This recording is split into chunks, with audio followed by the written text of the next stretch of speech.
રોજ એસઓજી દ્વારા એક ઓપરેશન કરવામાં આવ્યું હતું। આ ઓપરેશનમાં એસઓજી દ્વારા 2 વ્યક્તિઓની ધરપકડ કરવામાં આવી હતી।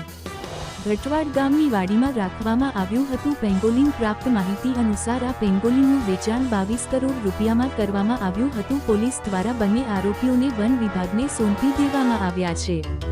23 ઓક્ટોબરના રોજ મહારાષ્ટ્રના ફ્લટનના મહિલા ચિકિત્સક આત્મહત્યા કેસમાં ગઈકાલે બીજી ધરપકડ કરવામાં આવી છે। ગઈકાલે એટલે કે શનિવારે બપોરના સમયે મહારાષ્ટ્ર પોલીસ દ્વારા પ્રથમ એટલે કે પ્રશાંત બાંકરની ધરપકડ કરી હતી અને સાંજના સમયે મહારાષ્ટ્ર પોલીસમાં સબ ઇન્સ્પેક્ટર તરીકેની ફરજ બજાવતા ગોપાલ બડનેએ ફ્લટન ગ્રામીણ પોલીસ સ્ટેશનમાં આત્મસમર્પણ કર્યું। મહિલા ચિકિત્સક જેમણે 23 ઓક્ટોબરના રોજ શહેરની એક હોટલમાં આત્મહત્યા કરી હતી તેમની હથેળી ઉપર પ્રશાંત બાંકર અને ગોપાલ બડનેના નામ લખેલા હતા।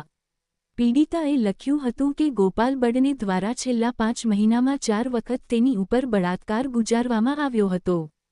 મૃત્યુ પહેલાં જે 4 પાનની સુસાઇડ નોટ લખી હતી તેમાં પ્રશાંત બાંકર ઉપર માનસિક ત્રાસ આપવાનો તથા એક સાંસદ અને તેમના પીએ દ્વારા હોસ્પિટલમાં આવેલા આરોપીઓને નકલી ફિટનેસ સર્ટિફિકેટ આપવા માટે દબાણ કર્યાનો પણ ઉલ્લેખ છે। આ મહિલા ચિકિત્સક મહારાષ્ટ્રના બીડ જિલ્લાના રહેવાસી હતા।